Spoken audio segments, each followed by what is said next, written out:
What's going on, everybody? Exceptional Gabe here, back with another edition of Exceptionally Animated, the show where we get the greatest voice actors on my show and we chat about their wonderful work in the industry. And today we've got the lovely Ingrid Nilson. Thank you for joining us today. Yay! I'm so happy to be here and I'm really humbled. It's so I'm so excited. Thank you. Yeah, I'm so glad you could be here as well. So usually, whenever I do these interviews, the first question I always ask is, "What was your first ever voiceover role in the industry?" Yeah. I knew that was coming because I watched previous episodes and I just want to say like I said it already before we started recording, but just what you're doing is so cool and I think it's a really amazing achievement. So good on you. Thank you Um so much. That means a lot. yeah. Yeah, well, it is. Like I dream of starting a podcast and I think a lot of people do, and you're actually doing it. So um I I'm trying to make a hope. I've never been able to make a good hope, but that's a hope. I know I'm wanting to make the new one that's like this, or anyway, I don't know. I don't know these things, but I do know, okay, so my first gig in voiceover for animation was Strawberry Shortcake. And yeah, I had dreamt of doing voiceover and I had done film and theater acting. And I asked the agent at my agency if I could start doing voiceover, and she was like, "Go get some training." So I went away and I got some training with Kathy Westluck, actually. Oh, Kathy's the And best. Kathy's amazing. I love Kathy so much. She's so cool. And Yeah, just I have like, something right now. oh my God, Spike. Always a special place in my heart for Spike. That's so sweet. I know, and it's got its little headphones on. It's the Penny Ling headphones. Spike's just chilling. I love that. Um, yeah, and so I went and I trained with Kathy Westlick, and then I went back to my agent, and she gave me a whole bunch of scripts to go away with, and then I came back to her, and then yeah, she sent me for my first voiceover audition, and I booked it. So it was kind of beginner's luck, or preparation meeting opportunity, and Strawberry Shortcake went for like 5 seasons, so that was really lucky. Yeah, that was the CG Strawberry Shortcake, right? Yes, exactly. Yeah, it was a new reboot of it, which was so much fun because I grew up watching Strawberry Yeah, Shortcake, so it was like really such a full circle to be voicing it. yeah, and of course, Diana Carina was in that version as well, I believe. Was Diana in that version? I think she made because she played Blueberry Muffin, right? I think she was in the reboot that came after me. She was in. I thought she was in both. I don't know. I'm gonna have to. I'm gonna have to look Oh, into that. yeah, that's entirely possible. Yeah, you know what? After so many shows with Dana, sometimes they all get kind of smushed together in my brain. Yeah, because I said this before, but you and Diana are practically like sisters in voiceover because you've been casted together so many times. Oh my gosh. Well, to even be called Diana's sister is like such an honor because she's amazing and I love her so much. And yeah, no, I mean it's such a pleasure to work with her. So I know. Yeah, she's truly amazing. Like, I love her energy. Like in Littlest Pet Shop, which you worked with her on, and Rainbow Rocks was also awesome. She was Aria in Rainbow Rocks. yeah, she had you're right. She has such pure energy and like just such a high level of energy and it's her like positivity is contagious. Like it's just so fun to be around her. Hmm. So back to Strawberry Shortcake, you voiced Raspberry Toad, correct? That's right. Yeah. Yeah. So what was it like voicing her? You know what? Like as my first gig and being with all of these like big industry giants that's how like I saw them in my eyes. Like Ashley Ball and Shannon Chen Kent. I oh, and Andrea Libman. Like working alongside of them was intimidating, to be honest, because here I was, like my first gig, and then some of these actors had been doing it since they were children, and I was in my 20s at the time. So it was a learning experience. I learned a lot on that show, and it was very humbling to just see how talented these actors were. And I learned a lot from them. That's really like the way I find a lot of the time that like I learn the most is like I can go to classes, but when I'm in the studio, like learning from my peers, that is, yeah, that's the greatest blessing. But yeah, it was also challenging. Like it wasn't without its challenges. And I worked hard on that show to develop like character consistency. So that's like one of the biggest, measures as a voice actor is like having the consistent character. So it's a learning journey. Hmm. So I believe after Strawberry Shortcake, it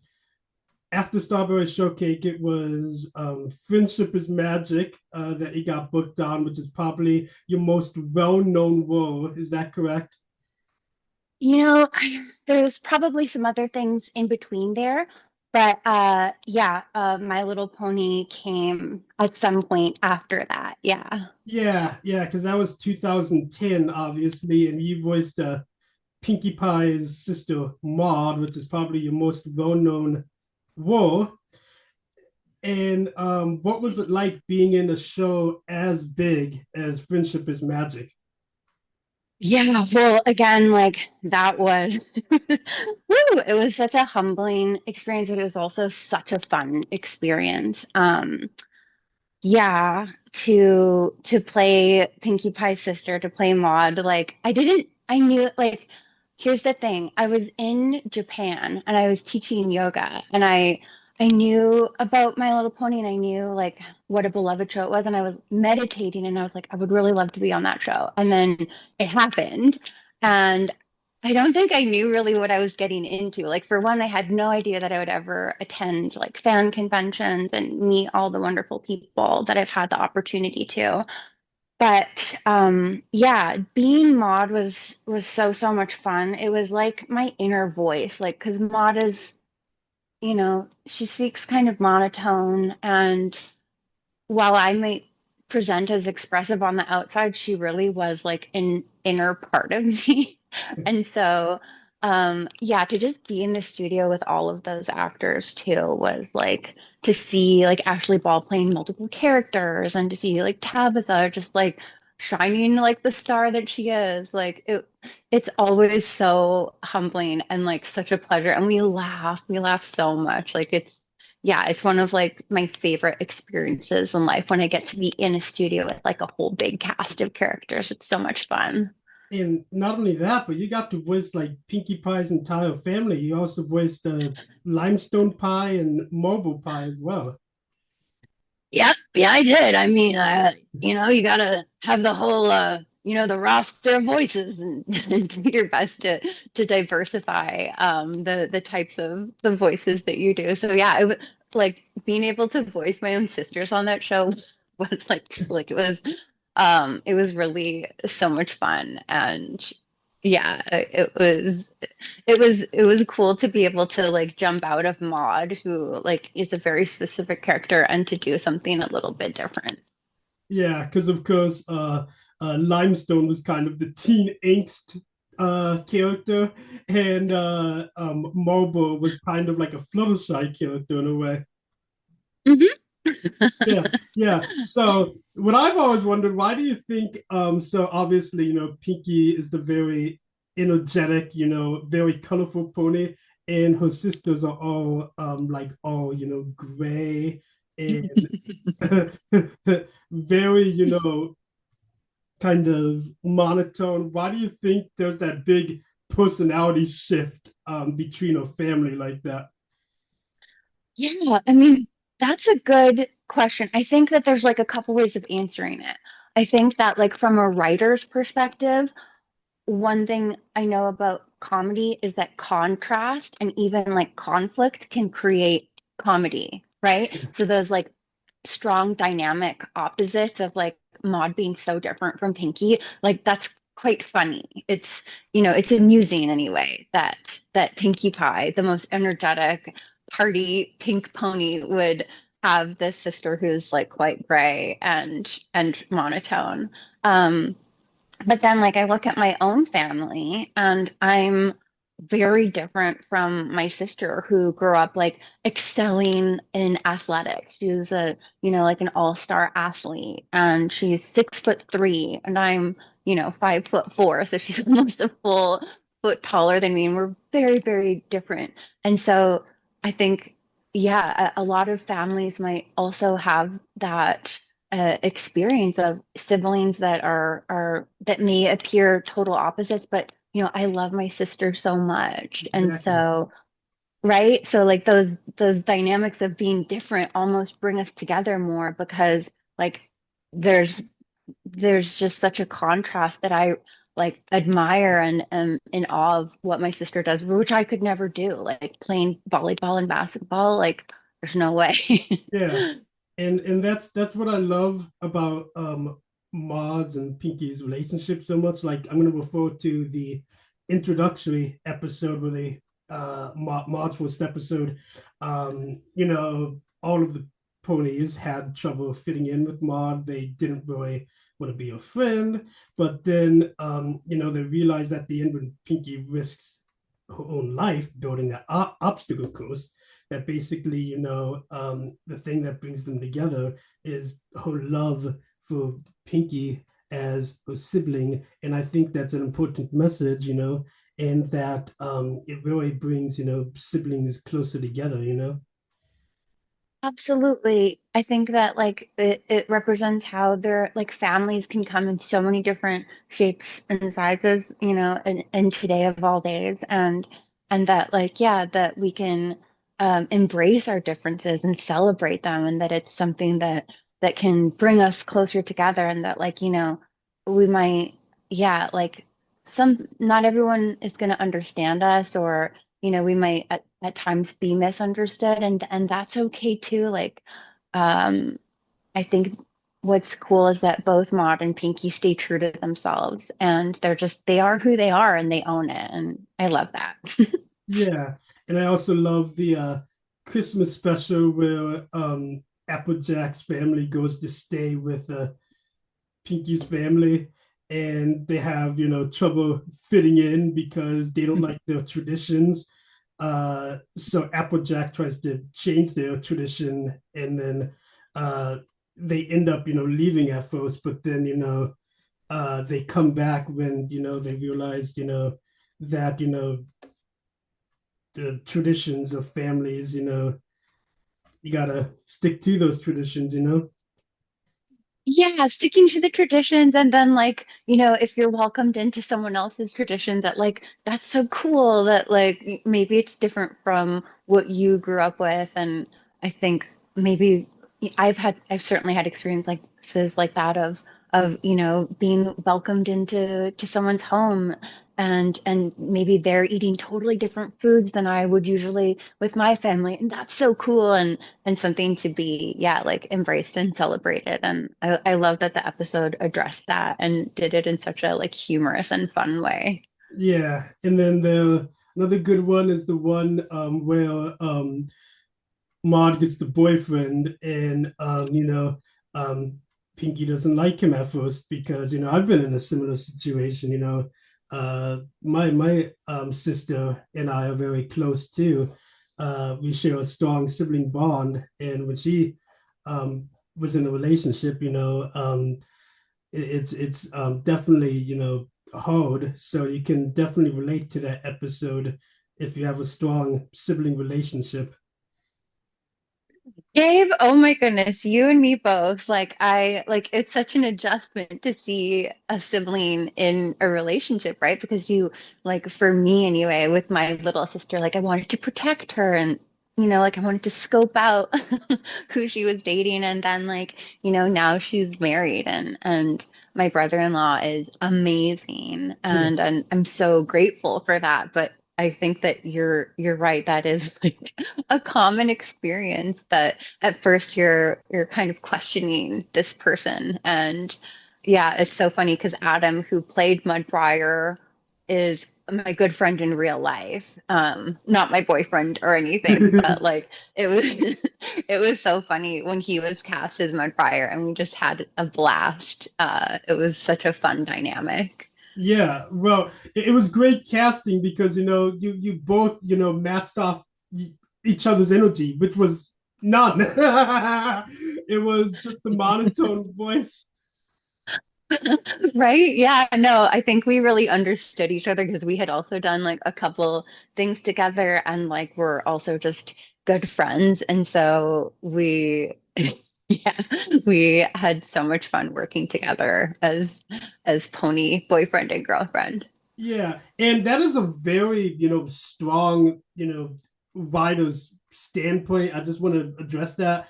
I love how in all of the instances where Maud appeared on the show, she not once broke out a character, not once. That's amazing. Well, and thank you for saying that. You're right. It was the writers for sure. Like the writing on that show was so clever and so much fun.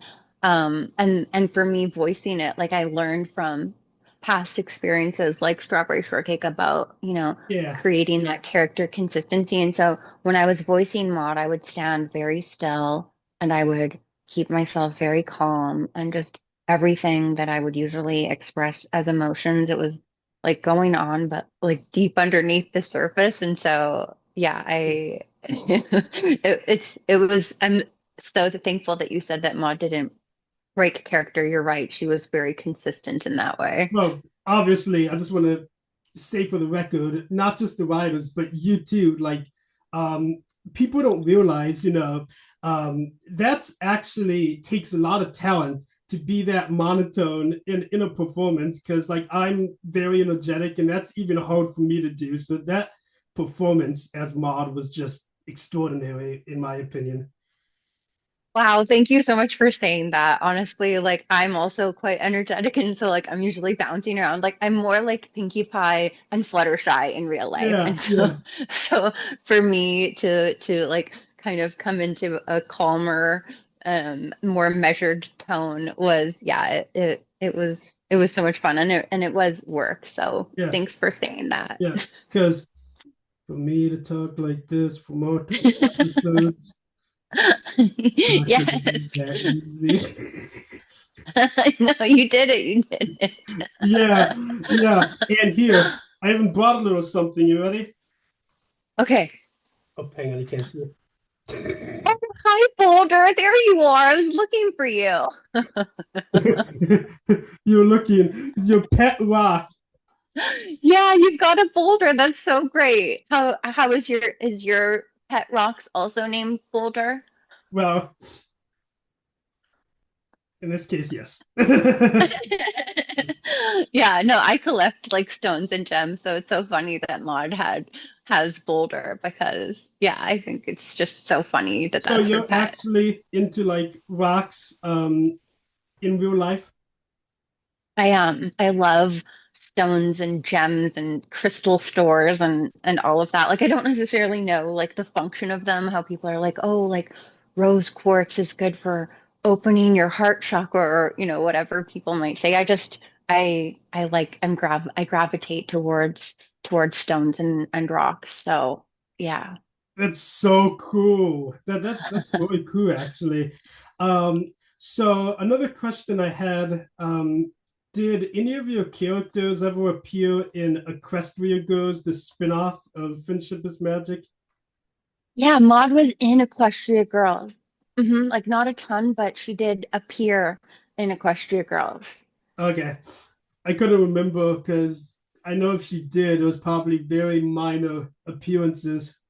Like, Yeah, yeah, no, you're right. I think Pinkie Pie's family should have had way more screen time than they did, in my opinion. Well, I was like just so thankful to be part of it in any capacity. I think what people remember about the Equestria Girls appearances that Maud was feeding Boulder crackers at one point, and she was like, Boulder was hungry. That was Rainbow Rocks, I think, where she had that appearance. Yeah, yeah, that's Right. right. Yeah, yeah. Yes, yeah. So that like it was so long ago now that like I have trouble remembering if there was more than that. But yeah, no, just being like a part of it in any capacity is I'm so grateful for that. I think there was also like a Equestria Girls show that starred Maud, where she was at the rock exhibit and she was talking about all the different rocks and stuff like that. Remember that? Oh goodness. I would have to go back and watch it, but that sounds like something Maud would do, being at the rock exhibit and talking about all the rocks for sure. Yeah, yeah. And everyone there was like half asleep. Oh yeah. Oh my goodness, it's coming back to me very vaguely. But yeah, she was like so into it and everyone else is just bored. Yeah, yeah, it's so funny. That's you bring up another good point. That's one of the funniest aspects of Maud's character. Like since obviously Maud never breaks character. For example, in the first episode, when all of Pinky's friends came together, to make the all of the rock like necklaces or whatever. Um, um, they were like, "Oh, we were quite expecting that reaction," and Pinky was like, "Are you kidding? I've never seen this excited in my life." And it's just like, It's all going on underneath the surface, that deep level of excitement. and then another good example, another episode I forgot to bring up is the one where they go to Manhattan. That's a good one. And Pinky trades a party cannon to get her a gift. And Rarity is there, and um, Maud is trying to get Verity to confess what Pinky did with the party cannon, and she was like, "Oh, come on, don't make that face at me." And Maud is like, Right? I remember that. And they're out at like a fancy restaurant for lunch. Like that's so yeah, that was a funny episode. I remember it. "Yeah, yeah." So, anyway, let me think. Before we move on, do you have any conventions coming up you're going to for Friendship is Magic? Yeah, it's funny that you should ask because the last one that I went to was in in Amsterdam, just outside of Amsterdam. It was PonyCon Holland in the fall of 2022. And then there's been, yeah, just kind of like a quiet time for conventions. But just recently, I was confirmed as a guest at Ponyville Cider Fest in November. Milwaukee, So Wisconsin. yes, exactly. I'm so excited. It's I haven't been to that fan convention for over 10 years. I think I went in like 2014.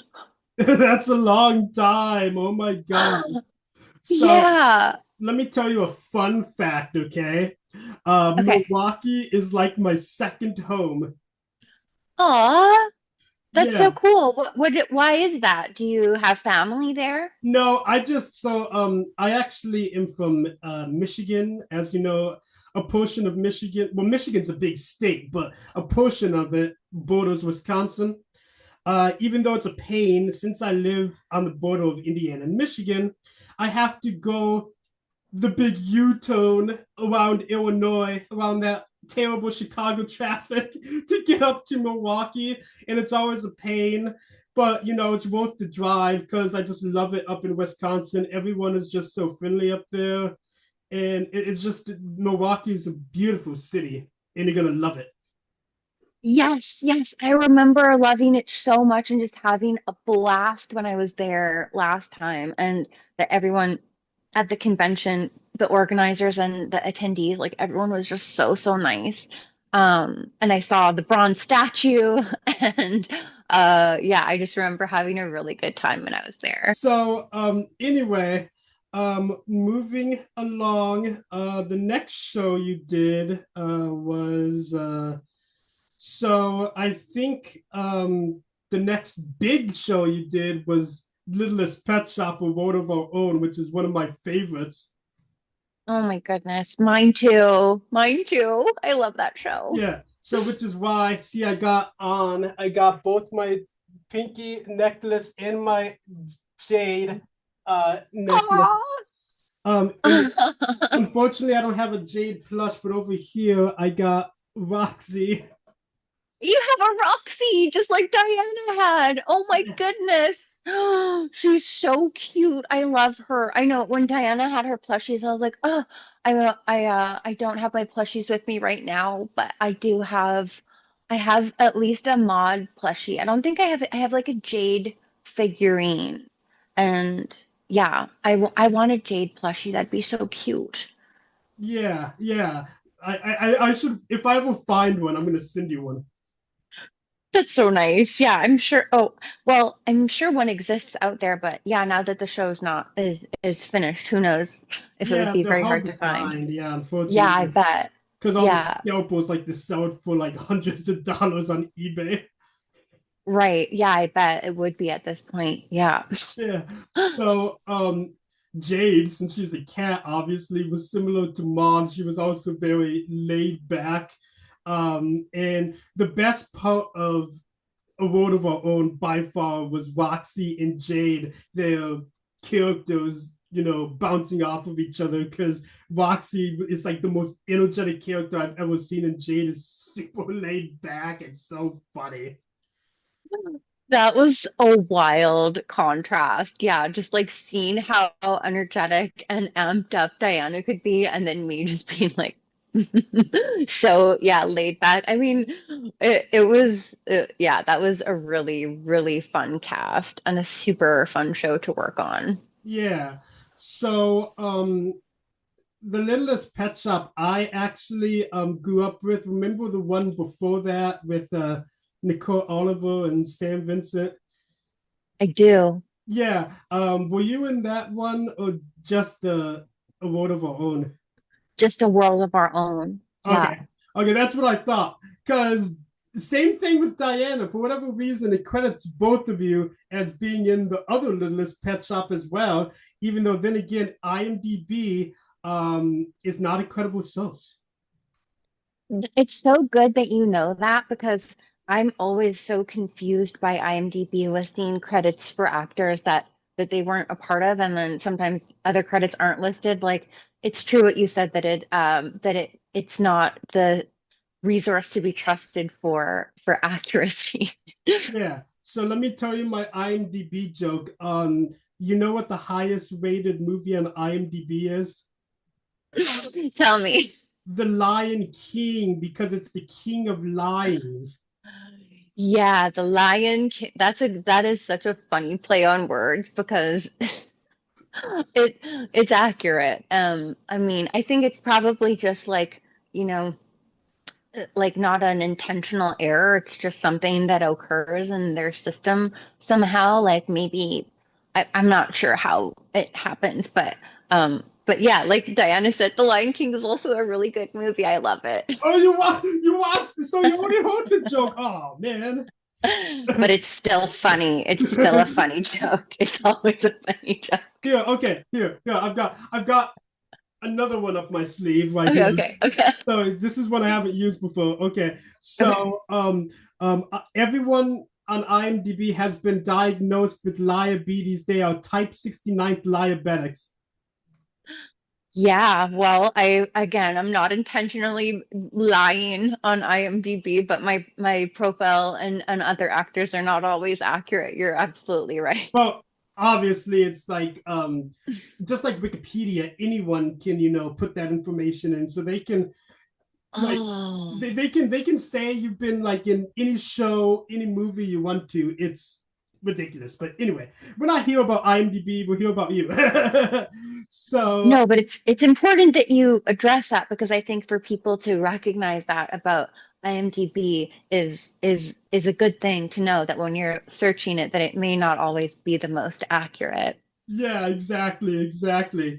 So, going back to A World of Our Own, what were some of your favorite memories of working on that show?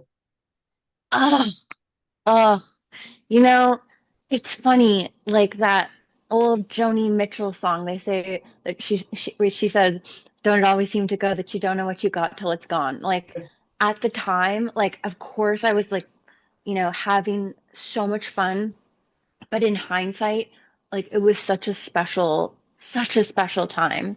And I mean, like just being in the studio with everyone, like that was it, like it was so sacred and so funny, like just like I said, being with Diana and she had such high energy. I think one of my most distinct memories from the show was on our first day of recording, Terry Klassen, the director, who is amazing, said to her, he was like, "Okay, Diana, I need you to eat your kibble as Roxy and do it really energetically." And she did it like super energetically at first. I'll do an impression badly. She was like, and he was like, "More." And she was like, and he was like, "More."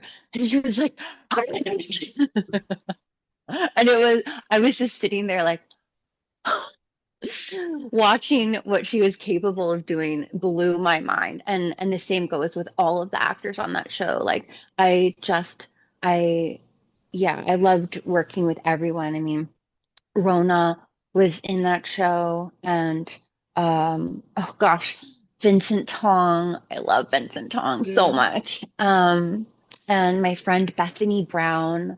Like it was yeah, like the whole cast, Travis Turner, everyone was so talented. And so just to like be all together in the studio in a post-COVID world that doesn't happen in the same way anymore, or it happens a lot less frequently. And so just to like feed off of each other and like, be interacting, that was so much fun. But yeah, I think I liked playing a really chill character because I could just watch everyone like shining and doing their thing and being so energetic. And then I could kind of just be there and like be my, my Jade Cat self, which I loved. So, one of my favorite episodes was the one where they were throwing the sleepover and Roxy had too much sugar. Well, you're playing charade. She acted like a chicken and eventually passed out. Right? Yeah, no, like the material in the episodes was always so outrageous. I loved it. Oh yeah, and didn't Jade also loved crystals?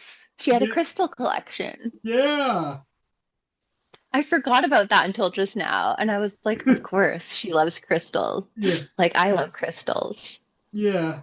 Um, and there was another one where I remember where Jade knocks the birthday cake off the counter, and Roxy is all offended, even though she didn't mean it. She's just a cat. Right? That's just what cats do. Like I was just a cat doing my cat thing, and I couldn't help myself. Yeah, exactly. And you're talking about Vincent Tong. There was the episode where he got stuck on the Ferris wheel with the raccoon who was voiced by Vincent Tong. And like at first you couldn't stand him, but there was a potential, maybe relationship going on there. Yeah, well, I mean, Vinci, he's just like he's such a blast to work with because he's so funny. He's just naturally like the funniest person. And yeah, that was amazing to work with him. Yeah, and he also of course voiced the one dog, I forgot his name, the one who was like a hunk. Oh yeah, I know. Yeah. It's so fun when we can voice multiple characters. It's just Oh like yeah. the Yeah. best. Because there was, I'm trying to think, the episode where the dog, voiced by Vincent Tong, he was caught on video like stealing everyone's stuff, and he was sleepwalking. And Yes, now I remember that. yeah, and that was a fun episode because that episode you got to hear a lot of you guys doing multiple voices, like Vincent Tong doing the raccoon was in the same episode, and Diana Carina voiced the sheep Petula. Yes. Oh my goodness, I remember that. Wow, this is like such a nostalgic walk down memory lane. And yeah, it's always like when I'm in the room and I can see my friends voicing multiple characters, like it's so cool for me to watch because I'm just like, wow, like that. I know how much it takes to do that, and I just sit back and watch and am amazed. Yeah, exactly. Anyway, let me think. We'll go ahead. Well, do you have any other final thoughts on working on a world of our own before we move on? You know, I think that um here's one of my theories. I think that voicing Jade may have been partly inspired by Maud, Yeah, like in how like they cast me. Like I think they knew like, oh, like she can do Maud, so she can do Jade. It was the same director. Partially for both of those shows, it was Terry. yeah. Like again, he's so great to work with. And so yeah, I think there was like a little transfer of like the type of voice of that character, Jade. And yeah, yeah, like I said, like, looking back, that was such a special experience. We were hoping for a season two or like another round of episodes, and just a little behind the scenes, it didn't end up happening. So that's, one of the realities of the industry too, is like you can be on a show that you love so much and it doesn't last forever. And so that's something that I've learned with time, is to just really cherish those moments that you have in the studio with everyone. It's such a blessing. Definitely. And it's a shame, especially with COVID and AI, you guys don't really get to work together anymore. It's a lot more rare. Yeah, it happens less frequently that we're all in the studio together in that same way like we used to be. Yeah, yeah. And something I wanted to add about Littlest Pet Shop, a world of our own. I talked about it with Diana, so since you watched that entire interview, you probably heard this part as well. So, I mentioned that the city takes place in Pawtucket, and I've been to Pawtucket, Rhode Island, and it is not the nicest city. Oh my goodness, right. It's a real place. That's so funny. What brought you to Pawtucket? So, I'm a here. Let me show you. I'm a huge fan of Adventure Time. You ever seen Adventure Time? Uh-huh. Yeah. So they had an Adventure Time reunion at Rhode Island Comic Con in Providence, and Right. I flew down there to go to the reunion, and I stayed at an Airbnb in Pawtucket, and Right. um, the Airbnb itself was actually nice. The city, however, um, it was very rundown. Uh, since it's in the Northeast, everyone talk like this. Where's my cream cheese at? Right, right. Wow. Yeah, that's that yeah, it's interesting how like you don't necessarily know what a city's going to be like until you go there, and then you get the experience of it firsthand. So, I mean, I want to go to Rhode Island. I also want to go to like the easternmost tip of Canada, Prince Edward Island, Oh, PEI. I haven't. yeah. Yeah, I want to go. You know why I want to go to Prince Edward Island? Because Tell that's me. where Anne of Green Gables took place. Exactly, exactly. I really want to go and check it out. Yeah. So, Anne of Green Gables. I love the story. And I grew up with the animated show on PBS that used the Right. Toronto cast though. So Yes. Yes. you remember that show? I vaguely remember it. I mean, it's just like it's such a quintessential like Canadian iconic story. So yeah, Do you know who Bryn McCauley is? definitely recognize the name, but I don't know all of the Toronto voice actors personally. Okay. So she is another good friend of mine, and she was the voice of Anne Shirley in the cartoon, and that was one of her first voiceover roles, and she was just amazing. I highly Aw. recommend checking out the show when you get a chance. If you ever go to Prince Edward Island, I would love to go as well. Yes, yeah, it'll just like I feel like it'll being there will like be looking into the world of Anne Shirley and getting to experience, like the Anne of Green Gables kind of environment firsthand. I would love that. Yeah. I've also loved to like all of the cities that I've gotten to go to with MLP fan conventions as well. Like I never know what to expect and then I get there and I'm like, "Oh, this is so cool." I grew up in the middle of Canada in a place called Saskatchewan where it gets very, very cold. So, Saskatchewan, yes. yep, yep, Yeah. that's where I grew up. And yeah, so I'm used to the extreme cold. I can handle it. Were you from Saskatoon?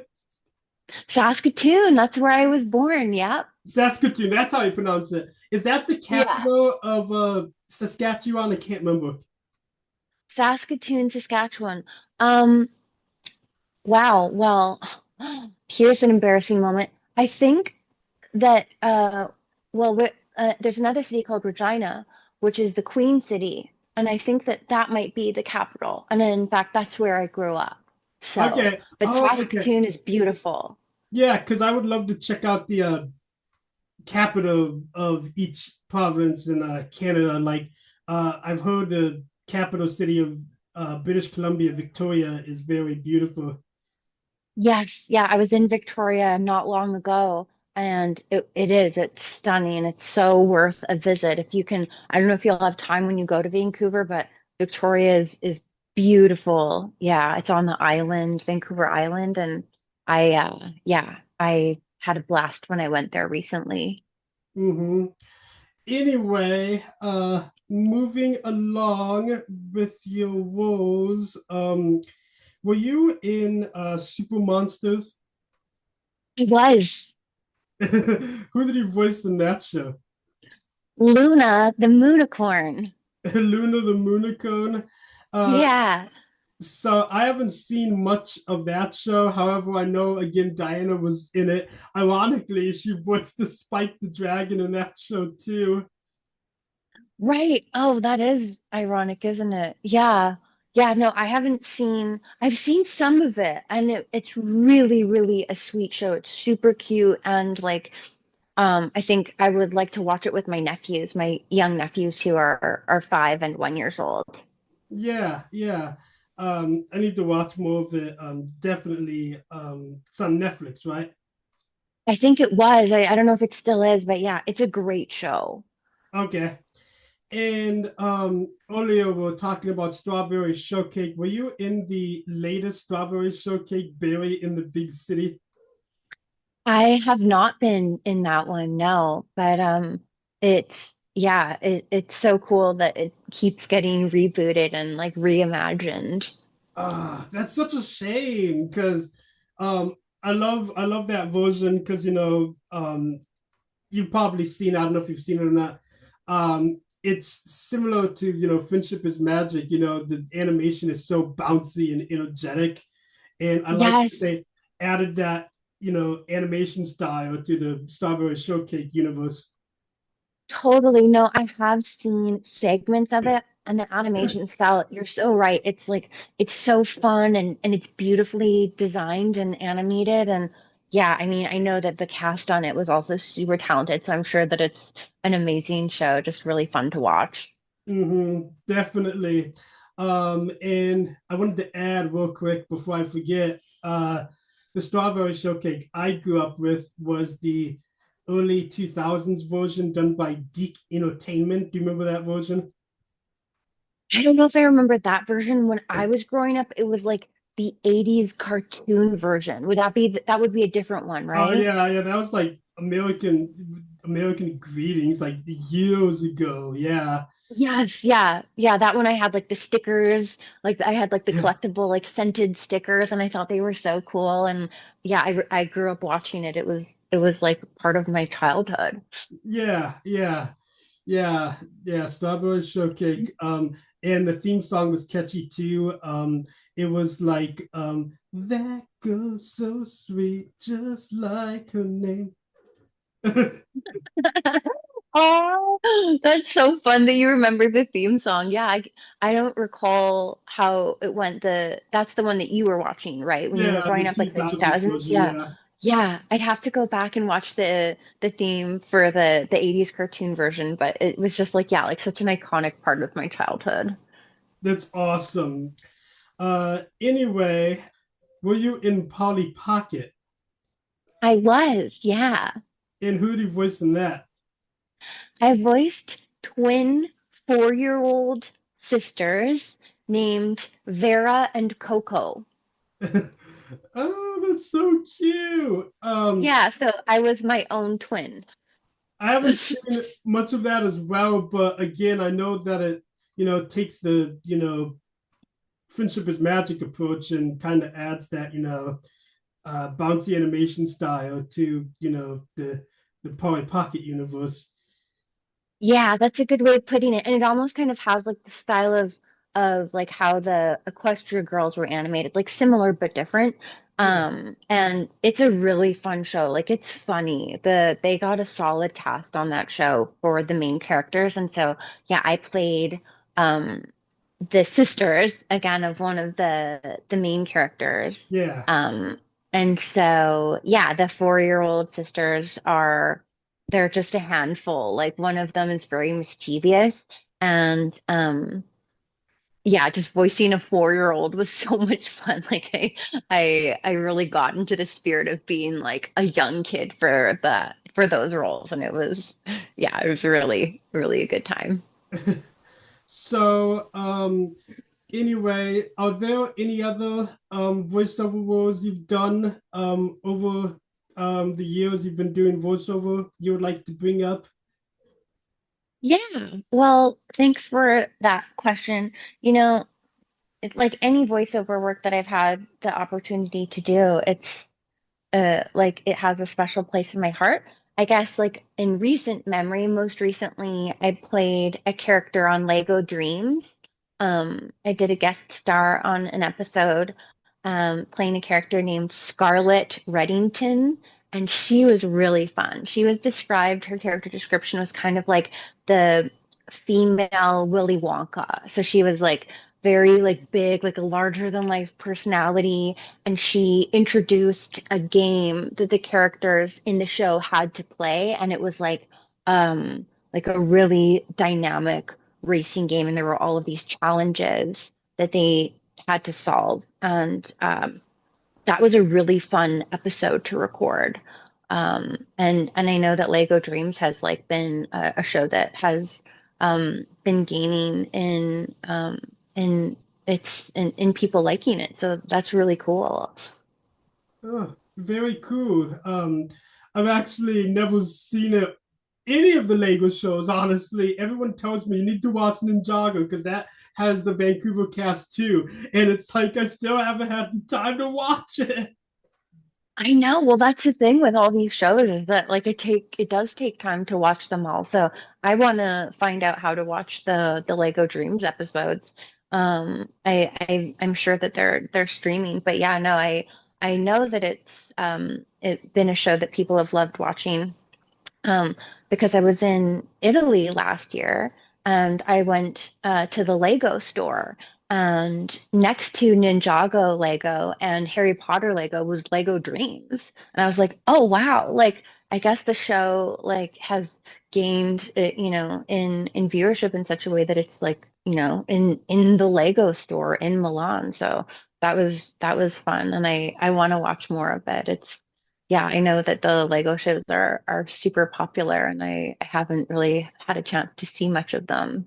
Yeah, yeah. When I was little, my favorite Lego sets were the SpongeBob ones. Unfortunately, they don't make those anymore. Aw, that's so fun because my nephew loves Lego and I like to play Lego with him and we build things and like yeah, I that would be so fun to play with the SpongeBob Lego. I know he just had his birthday and he's in Saskatchewan, so He got a ton of Lego for his birthday. That was like his most memorable gift. So I'm sure that I'll be playing with Lego in my future. I love that. Watching SpongeBob on YTV. YTV. Oh man. Yeah. Anyway, so we will go ahead and wrap it up here. But before we wrap it up, are there any other memories you would like to share about your voiceover roles, all the voiceover roles you did, and memories at cons or anything like that? Geez, okay. Let me think for a moment. I mean, yeah, like I want to come up with something specific. Um, I mean, I guess like just what I'll say is like kind of a two-parter. Like I have loved every time that I've been in the studio with other voice actors. Like I always learn so much from them joking around. Like I learn from watching, the Nicole Olivers. There's only one Nicole Oliver, but I learn from, actors like that who have so much experience and like, Peter knew. I just remember one time being in the studio and he like put a pencil up his nose and it was so funny. We were all laughing. But like Tabitha says, like we have to like focus and get the job done. And so, yeah, I mean, I I went back to school during the pandemic and I got a master's in counseling. So I'm kind of going in that direction in the mental health care field now, more so as a career focus. And so as I look back, I just look at the experiences that I've had in voiceover for animation with so much fondness and like each and every single person that I've worked with, but also the people that I've met at conventions from like the people organizing them, some like very sweet friends that are near and dear to my heart. I'm thinking of, like people that I met that put so much heart into organizing them. Cons from everywhere, from like, BronyCon to PonyCon Australia. I got to go to Australia and I got to go to PonyCon in France. And like I said, in Holland, like it's just been, I never imagined it going this way, but to have those experiences and, it's one thing to be a voice actor in the studio and reading your script and playing the character, but then when you get to see people who have enjoyed your work, like that's a whole other experience that's like really mind opening and heart expanding. So, I mean, I want to name names of people, but just, also every time that I have an interaction with someone that's watched a show that I've done, it's so humbling because I know we don't know as people the impact of our actions in the world, and then you see someone who's been impacted, and I feel emotional because it's really just it's such a humbling experience. So, um, Gabe, thank you so much for the work that you're doing. Just to like have this conversation has been so much fun for me to like take a stroll down memory lane and just really have a blast remembering all of these really, really good times with people I love. I really appreciate it. You're welcome. And also, I just wanted to let you know, because I stay in touch with many people up in Vancouver in the industry. Both Diana and Kiara wanted me to say hi and said they send their love to you. I love both of them so much. Well, when you see them, if you see them in Vancouver, please say hi to them. And I love Kiara's dog too. I'm always watching Kiara's dog online. So, so cute. So, yeah, please give my love to everyone in Vancouver. I'm actually living in Kelowna now, which is a drive away from Vancouver. So it's so special that you're gonna get to be there in my former hometown home city and see those people that I really appreciate so much. So please do pass on my love to them as well. Hopefully, hopefully I can give you a big hug soon.